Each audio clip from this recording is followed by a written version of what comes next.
This is Thank You Mama, weekly lessons from mothers all around the world.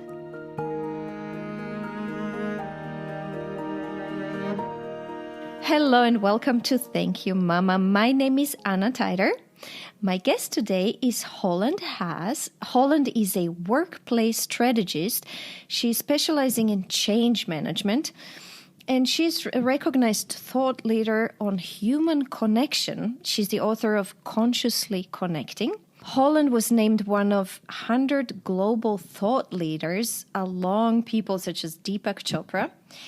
And she's hired by individuals and organizations to help change behavior that impacts productivity, creativity, and time management. Among others, Holland was featured on CNN, ABC, NBC, Fox News, many other media outlets, and now on Thank You Mama. Hi, Holland, and welcome. Thank you, Anna. I'm so excited to be here. This is such a great show that you've got. So thank you for inviting me. Thank you for saying yes. I stalked you on Instagram. Because I'm following, I love it.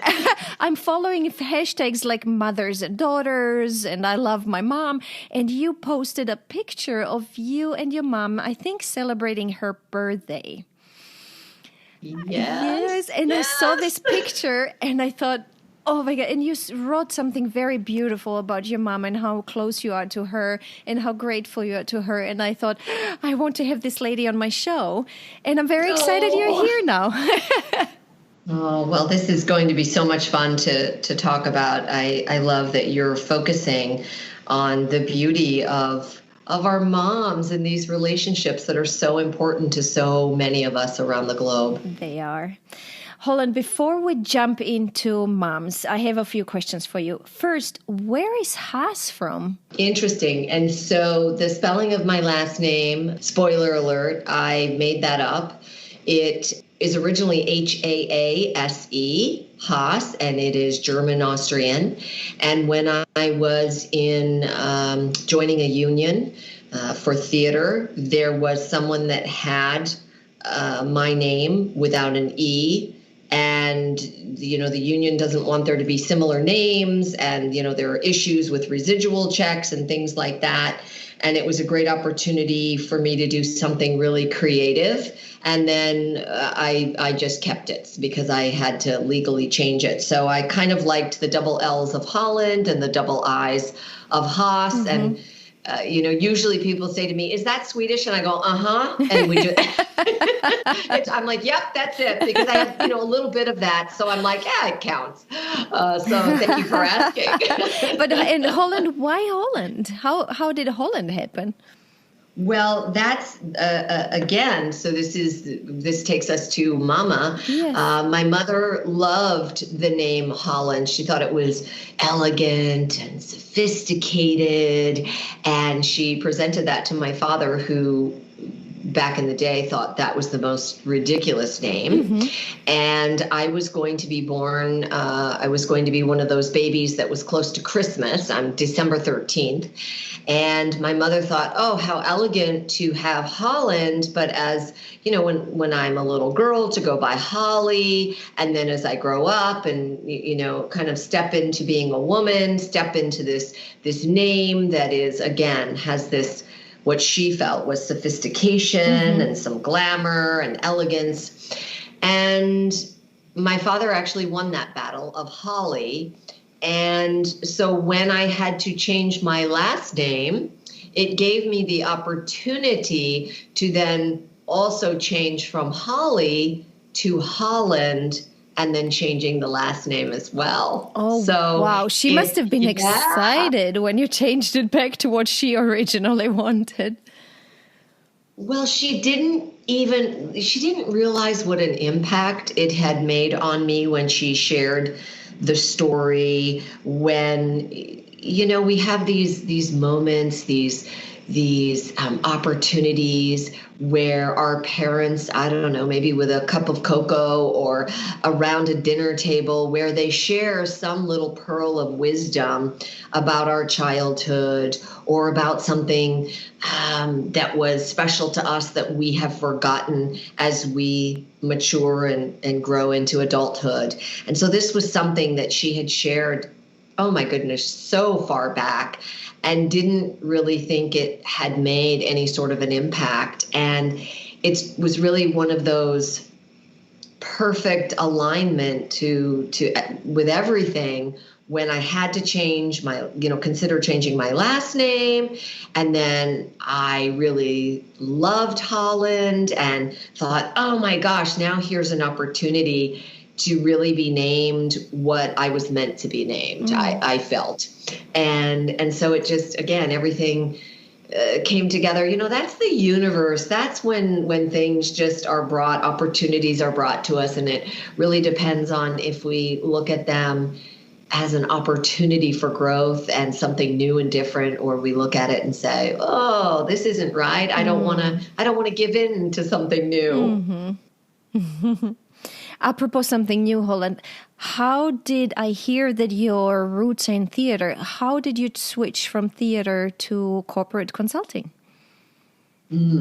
Well, really what happened was I thought I would be the next Meryl Streep, and as fate would have it, apparently one is enough. Apparently they don't need to. And so I really took that as far as I could. And because I like to have an apartment to come home to, and I like to be able to eat food, and I like to be able to do things like that, I had to find other ways to work. And for me, I had always had side, I guess now we'd call them side hustles, or ways to support ourselves that were in offices, as opposed to I've never been a waitress.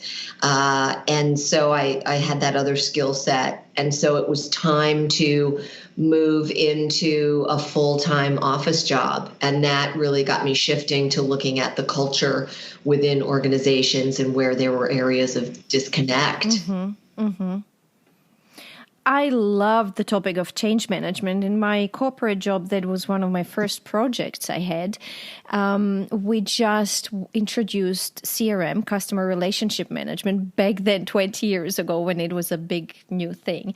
And my task was to introduce this change to the customer service agents. And I had the support of an amazing lady consultant who knew everything about change management in corporations. And it was fantastic working with her. So yay for consultants and change management. Oh, yes, it really does.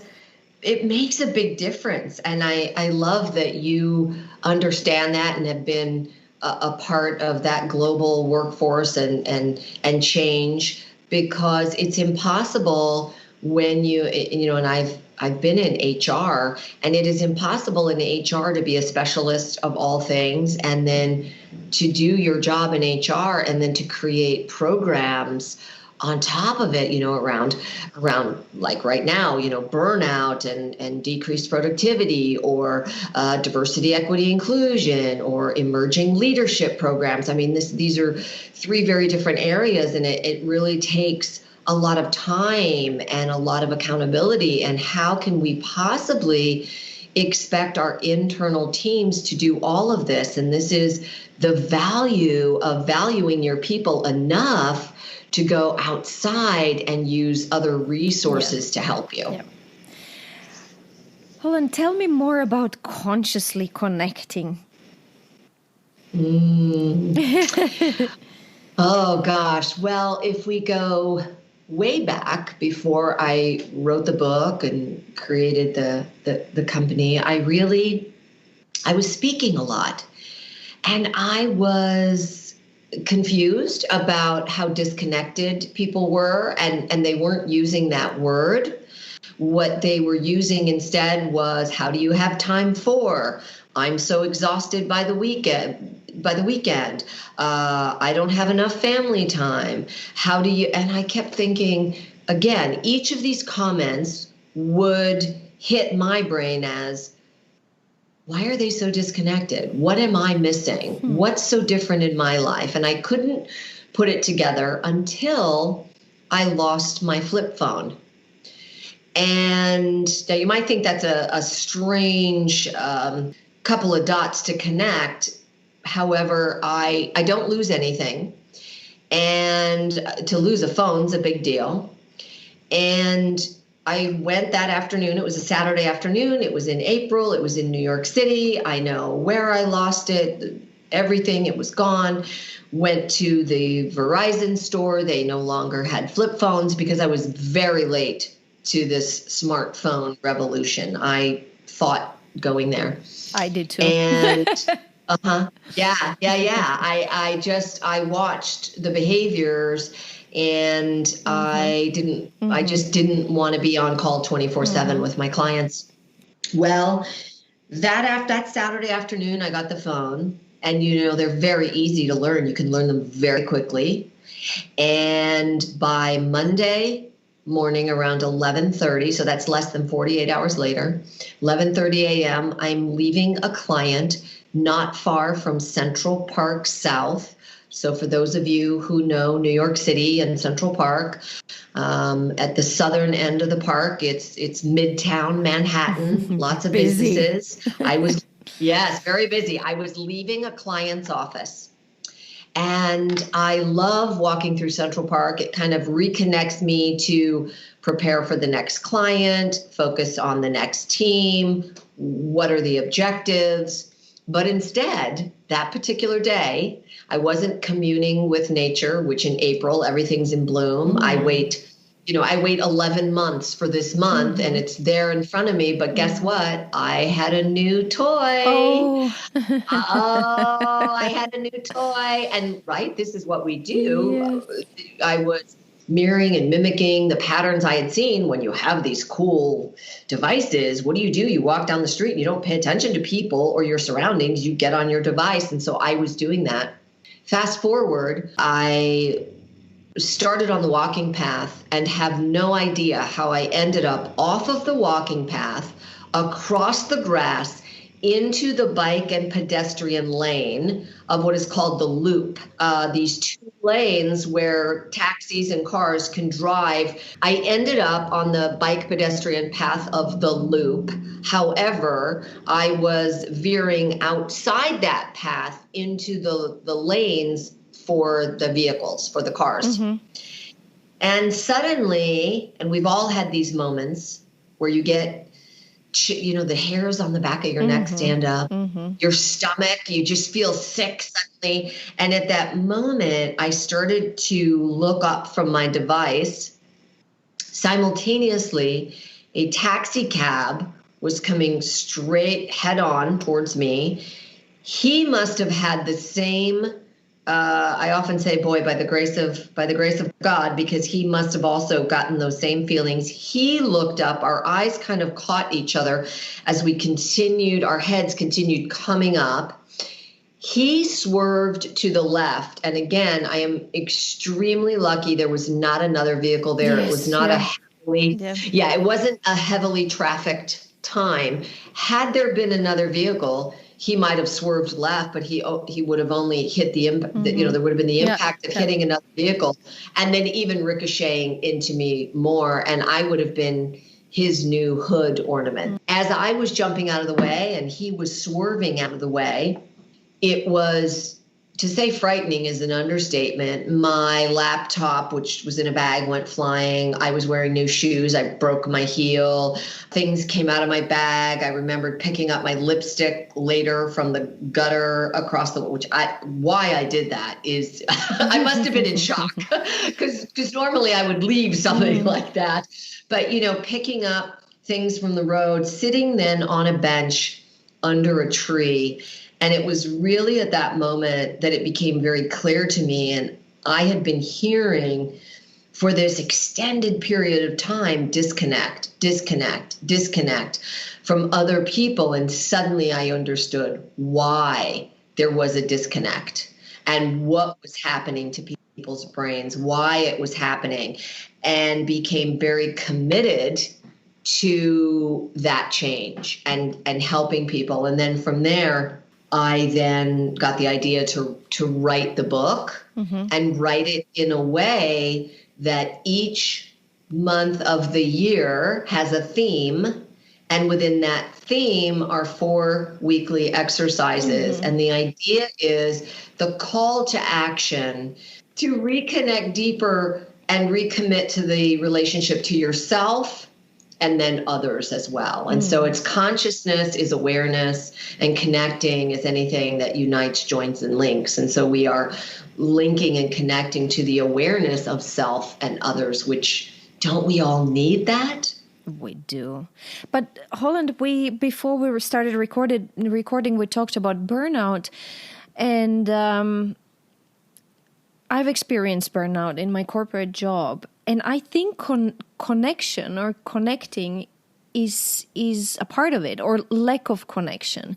Because what I've learned through my burnout is that I burned out not because the job was so stressful, or life was so hard. I burned out because I wasn't connected. I didn't feel a deep connection to what I was doing, to the life I was living. That wasn't my life. And I think for me, that was one of the biggest lessons I took out of this burnout, is that it's not the amount of stress or amount of work.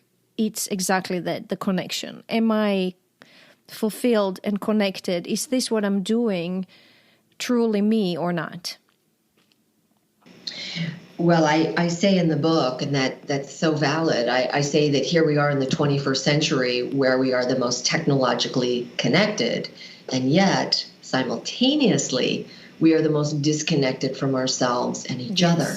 Yep. And that's exactly what you've just shared. And so we fall behind, we become less creative, collaborative, productive, because we don't listen to the brain-body connection. And so when our brain is saying, Anna, I can't send one more email, I cannot attend one more meeting, what do? We push ourselves and we say, come on, buckle up. You've only got 2 more meetings. You can do this. What's wrong with you? Everyone else is able to do it. You've got to send those 5 more emails before you shut down, even though it's already 8:30 p.m. at night. And so we push and we push and we push ourselves because we feel that if we don't do that, we'll fall behind. And that's actually the very thing that is causing us to not only fall behind, but to burn ourselves out.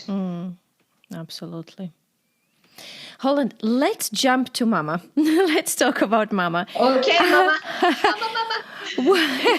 And I'm very embarrassed because normally I know Mama's name. Before we start recording, I forgot to ask you your Mama's name. What's her name? Her name is Pearl. You guys have beautiful names. She is a gem. She really is. Her pearls of wisdom, and what a gem she truly is. So her name is so fitting, so fitting. Tell me a little bit about Mama Pearl. Where is she from? How did she grow up? Mama before you. Mama before me. So Mama before me she is originally and grew up in Chicago. So she is a woman who was always ahead of her time. She is a Depression era baby. And so what already set her ahead of her time is she had me in her late 30s, which women of that day and age, they were practically grandmothers by that time. And here she was becoming a mother. So again, very, very ahead of her time. She was very interested in flying and thought, why not learn to potentially fly? So she took some lessons. Oh, wow. She never became a pilot. But again, for the period of time and for women's equality, which really didn't exist so much. She was, again, very forward thinking, ahead of her time. So she took some piloting lessons and classes thinking she wanted to learn to fly planes. And then the economic situation of things stopped that for her. And she is someone who did not grow up wealthy at all. They actually, during the Depression, had to leave their home and she had to live with her grandparents. So it was 3 generations under one roof. And so she is someone who has seen these hardships. And yet what is interesting is they do not define her. She does not carry openly and outwardly the wounds of any victim mentality or poor me or, oh my gosh, my life has been so hard. It is always, always the glass is half full, to the point, I must admit, that it was annoying as a child. It was quite annoying.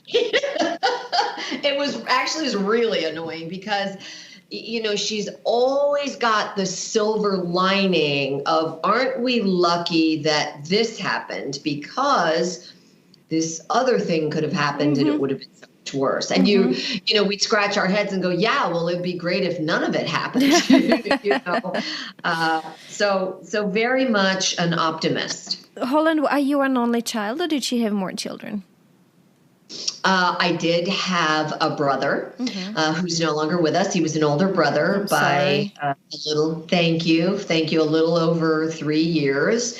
And then my mother, much like many women, had a very late term miscarriage, which again in those days wasn't discussed. And I know that I think part of the beauty of my mother, and again, when we look at the generations today, they're very different than these older generations who did not discuss those things, who had a lot of taboo, if you will, around a lot of different topics. And my mother had been raised that way and felt that she missed a deep connection with her mother, and then really was committed to, especially with a daughter, empowering her around these difficult topics and conversations, also being equal with having those conversations with my brother as well, so that we would be the best equipped in life that we possibly could be, with having learned and been educated and having conversations at home that are really great foundationally for us when we're out in the world. Oh, that's beautiful. So important. What did she receive an education?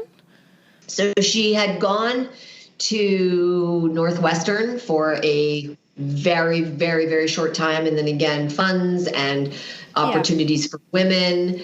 So she did not finish college, which again, for her generation, it just wasn't something that a girl does. And my mother had this independence about her, that she wanted to be married. She certainly wanted a family, and also understood that there's more to life than just that, which made her, again, very different for her generation. And she enjoyed the city of Chicago. She enjoyed the different ethnicities and cultures. And so she was always so gracious to share that with my brother and I, and take us to Greek town and explain, you know, here's where Greece is on a map, and talking about the beginning of their civilization and what they've contributed to the world, and their food, and it's different from ours, and taking us to the Italian section, and taking us for soul food, and taking us, and then encouraging us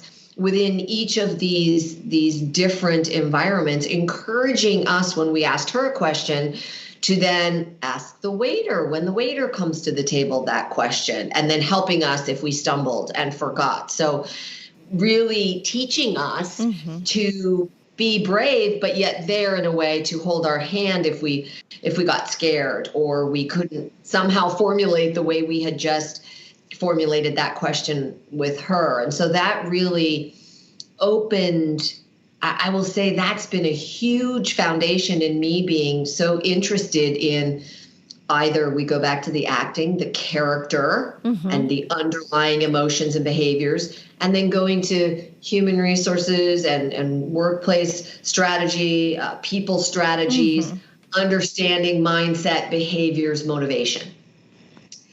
And so she's really given me that foundation to want to explore and understand different cultures and the diversity in a way that's been, I think it's really, even with religion, when I think back, we were not told this is the only way it is. We were encouraged to explore and go to church with a girlfriend of a different faith. So Holland, which birthday did she celebrate? She's still here. She's still with you. You seem to be great friends. Yes. So September 2nd of last year, which was 2020, the photo that you saw was her 96th birthday. Oh, wow. I think you would agree, Anna, that from the photo you saw, she doesn't look anywhere. No, I would never guess. She does not. What is her secret? I think as we learn more and more about the mind-body connection and positive emotions and thoughts and feelings, and that keeping our brain, the neuroplasticity and keeping us sharp and younger. I think my mother truly, truly is living example of what has been studied, because this is someone, as I mentioned early on, that there is always a silver lining. Now, listen, the people that are saying, who are listening to this and think, my mom was positive, but not that positive. I want to be really fair and clear that it doesn't mean she hasn't had off days. It doesn't mean she hasn't had a breakdown and cried and been in a pool of tears. It doesn't mean that everything's gone her way. It doesn't mean that she hasn't ever lost hope or faith. We all have, and it's part of the journey, as what she has taught and shared with me, is that when we have those darkest moments and truly reach for the light and remember that there is light, that we will find a way back to the light. And so she too has had her those impasses in life that seemed she couldn't get over to the other side of the mountain, and then she did. So I don't want anyone to, who's listening, to get into that mode where they start feeling bad about what they may or may not have had in their life because this sounds so perfect. This is not perfect. And I want to be really transparent. We're highlighting what's been positive to help shape me. But there have been many, many big potholes in the road. So I just wanted to be really transparent with those of you listening. But let's learn from Mama Pearl. Now I'm excited to hear about the lessons you feel you've learned from her.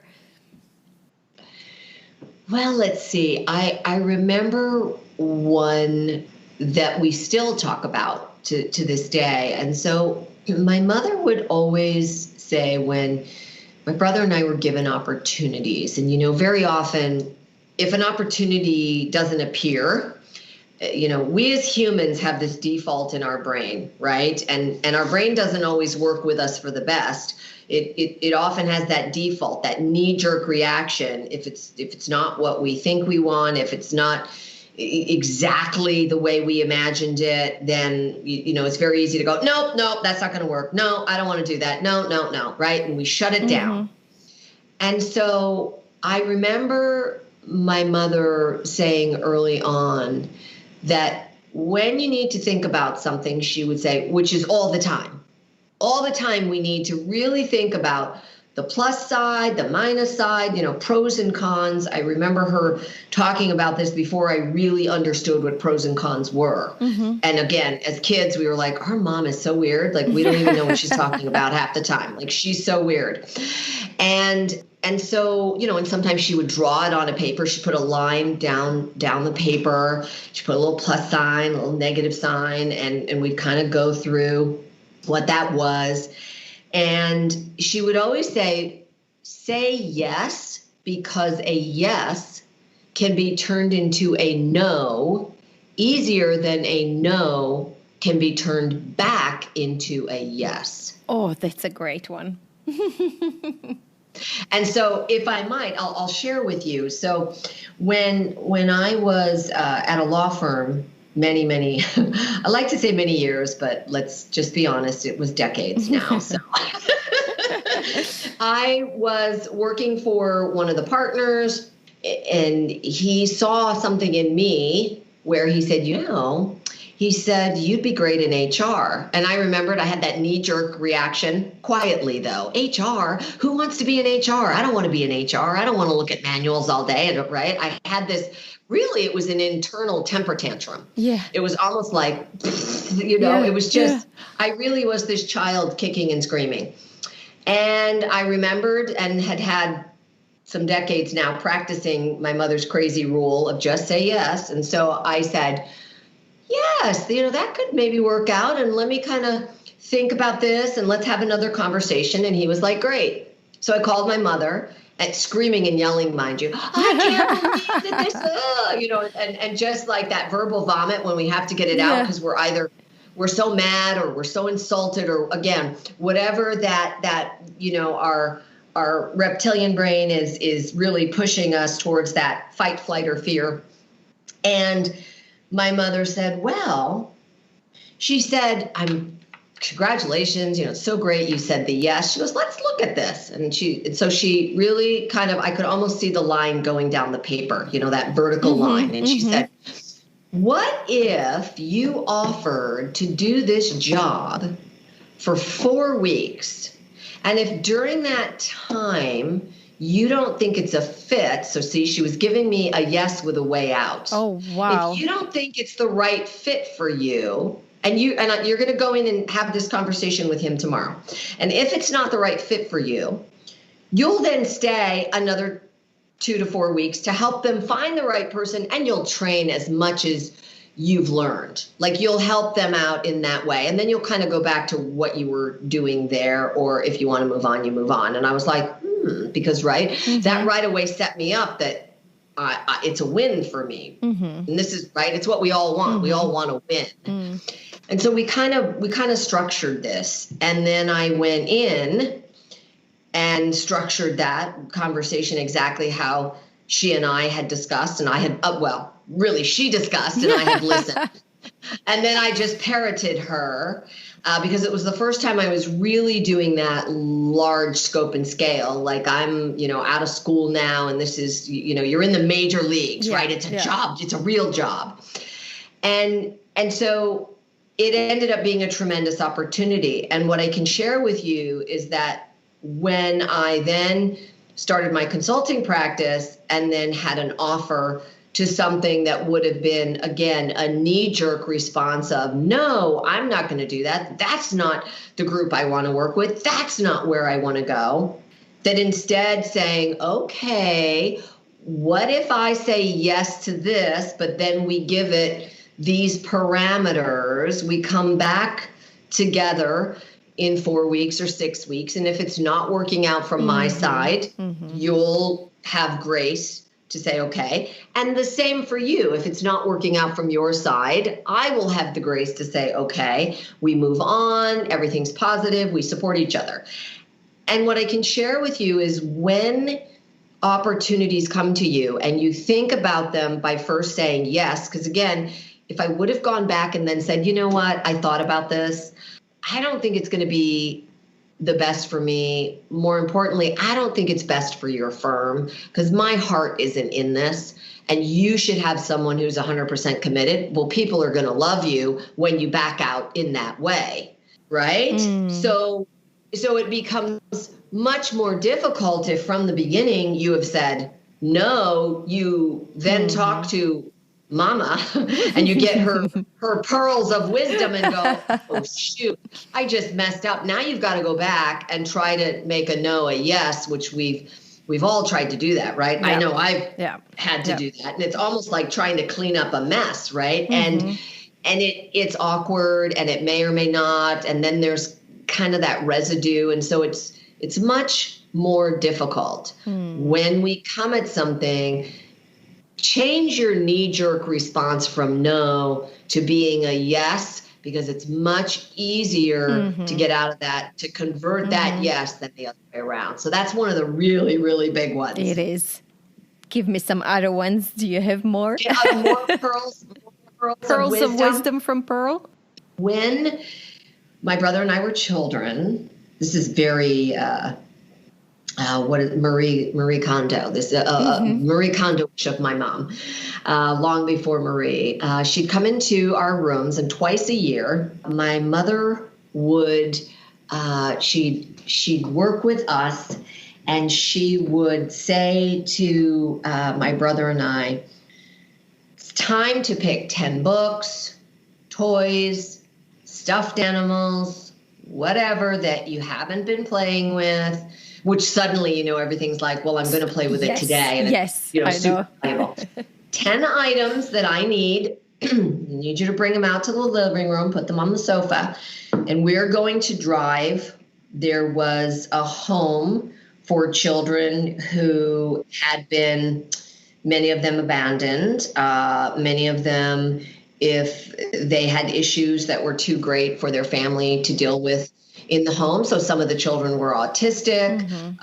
There was a large, it was many children with many different disabilities or issues. And we would go there twice a year. And so we had to take games, items, toys, and then we would spend the entire day. So we would leave early in the morning. And if memory serves me, I want to say it was outside of Salem, Oregon, but I was young and maybe completely wrong. So we would drive up, and my mother would always talk to us. It was kind of the same conversation around, in life, there will always be people who have more than you. There will always be people of great wealth. Doesn't matter how much money you earn, you will always be able to find people who earn 10 times more, have a house 10 times bigger, have more stuff, more adult toys.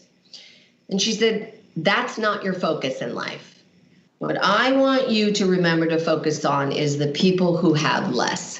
That is your job as human beings on this planet. Your job is to focus on the people who have less and to think of ways to help them.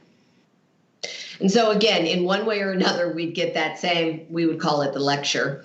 And she'd, work to get us engaged in this conversation and asking questions. And we would arrive at this home.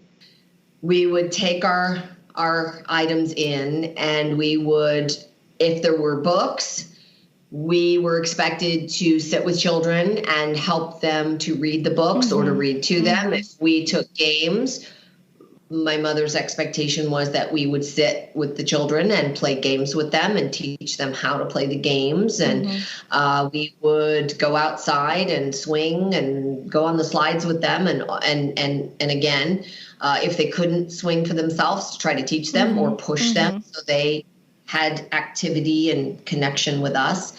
We would eat lunch there. We would stay the afternoon. And then when it got to be dinner time, we would get in the car and we would go home.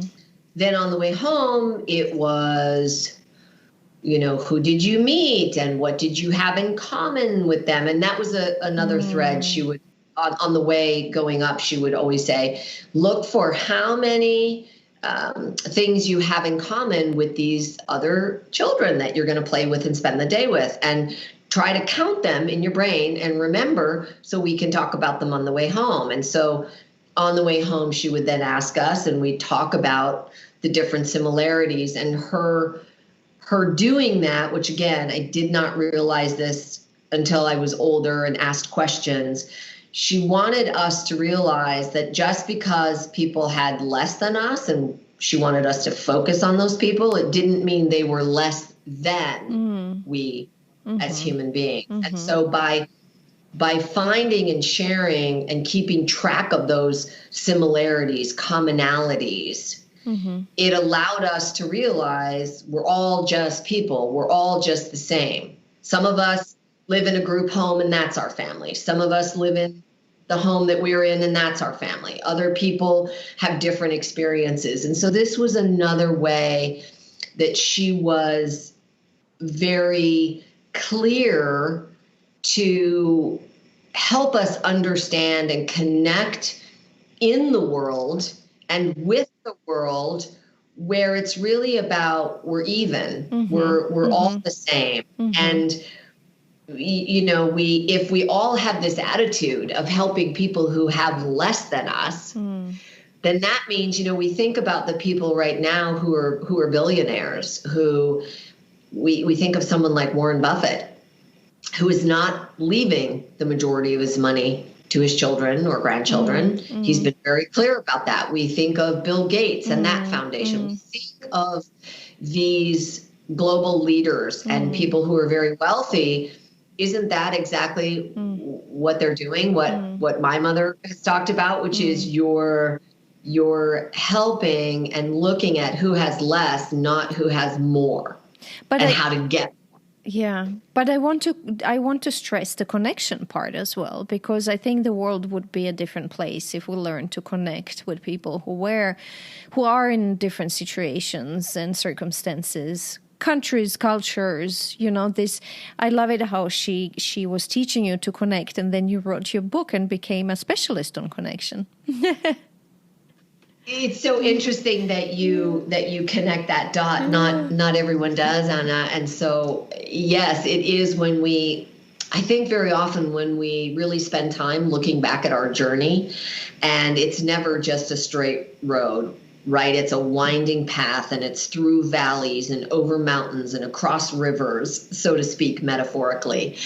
And when we really do look at that, you are 100% correct. I come from this nurturing person who believes in the value of all human beings, whether you are Christian or not, or female or not, or grew up in Chicago or grew up on a farm, it's all about the connection of learning and being curious and finding those similarities, and really then understanding we're all different, yet we're all the same. We're all the same. Yeah, that's what I'm learning through this podcast, and I love it. Holland, I would love to just quickly hear about When in Doubt, Smile, and then I want to ask you about what she was not able to teach you. So my mother had always said, quickest way to warm up a group of people, kids at school. If you're scared of someone, don't take that too far with kids. But again, if something just you couldn't get through to a teacher, you felt the teacher didn't like you, that a smile is the icebreaker for absolutely everything. And she would say, really, when in doubt, smile. That will change everyone and every opportunity. But now we also know that it changes the way you feel, that the expressions we make change the way we feel inside. So I'm doing that sometimes on purpose. When I'm a bit gloomy or sad, I just try to turn my day into a better day just by smiling. Force myself to smile. It changes. Yeah. Yes, it changes. Yes, the brain chemicals, and it puts us in that place of positivity and really lights up our brains. And so once again, it's something that she kind of naturally knew without needing the Mayo Clinic to release research on it, or Harvard or any of that. It's just something that instinctually she knew and had experienced herself. Let's talk about something important that she wasn't able to teach you. Was there anything that you wish she was able to teach you, or she taught you? Yeah, well, one thing that comes to mind is my mother was and still is a very shy person. She is this beautiful, beautiful soul. She is kind and thoughtful and has this aura about her. And she's shy. And I, too, was an extremely shy child. You wouldn't guess it from this interview or others, or the fact that I stand up in front of crowds. But I also was very shy. And I think what would have helped me earlier on, I mean, there weren't these conversations around confidence and lack of self-esteem and, body image. And again, this is a very new and exciting world that we live in now that really supports all of us, especially women, though, in these areas. And that didn't exist. And I think with my mother being so shy herself and me being shy, that she wasn't able to really support me through that journey or give me the tools or really help to build my self-confidence. I had very low self-esteem. And so that, right, low self-esteem, lack of confidence, being shy, a lot of that can be tied together. And so I think that while she had a lot of wonderful attributes, that's definitely an area where it would have been nice to have more support, more strength. But then again, right, she herself was shy. And so how does one shy person coach another shy person? Do you also think that it's that it's her generation where women were not pushed to be more confident? And I think that's yes, Anna. I think that's a great point. I think that so many in her generation were taught to, your job in life was you finished high school, you found a husband, you got married, you started to create your family, and then you stayed home, you raised the children, et cetera, et cetera, et cetera. And that was really, that was a woman's place. And so I think also for my mother, and we've talked a lot about this, my grandmother had more fight in her than an entire football team. And my grandmother on my mom's side was scrappy, and she was tough. And while she was this loving, kind grandmother to me, when I hear these other stories, she was a steamroller. And my grandmother was the oldest of four, and there were three boys under her. And she really, again, for her generation, was forced into doing a lot of things that would have gone to a firstborn boy, and ended up my grandmother had to do those things. And it made my grandmother tough, and it made her scrappy, and she was very tough with her parenting. And I think, my mother talks about, you didn't dare backtalk to my grandmother. And so I think a lot of, because my mother talks about early on in school, she was the chatterbox, but she got in so much trouble at home when a teacher sent a note about that, that literally it shifted her personality to being withdrawn, being quiet, and pulling inward. And so, different times, different parenting. Holland, thank you so much. These were very, very interesting and important. Well, thank you for letting me share. I just want to quickly recap. So we talked about, I love the one where you should say yes in life, because a yes can always be turned into a no. We talked about focusing on those who have less than you and creating connections with people who are in different circumstances. And I love the when in doubt, smile. And something we wish you would teach you was the self-confidence and the conversations on body image and self-esteem. But it was very interesting how we connected it to her background and her generation and her her upbringing. This was super interesting. Thank you so much. Is there anything else you'd like to add? I think we've covered it. We've covered it. And I hope your listeners enjoy this and have some tips for themselves and can implement some of what we've talked about. And I would love to hear from them and hear their thoughts.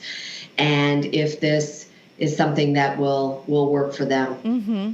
We will put the links to your website and your book in episode notes, so anybody who's interested can look it up, read you, and contact you. Beautiful. Beautiful. Oh my gosh. Thank you. And I look forward to you and I sitting down face to face, person to person once this cloud lifts, and it's slowly lifting. We're seeing the blue sky, aren't we? We are.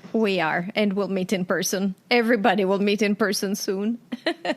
If you enjoy Thank You Mama and want to help it grow, please take the 2 seconds to leave a 5-star review on Apple Podcasts. It really helps. If you'd like to get in touch, you can send me a mail at info@thankyouMama.net.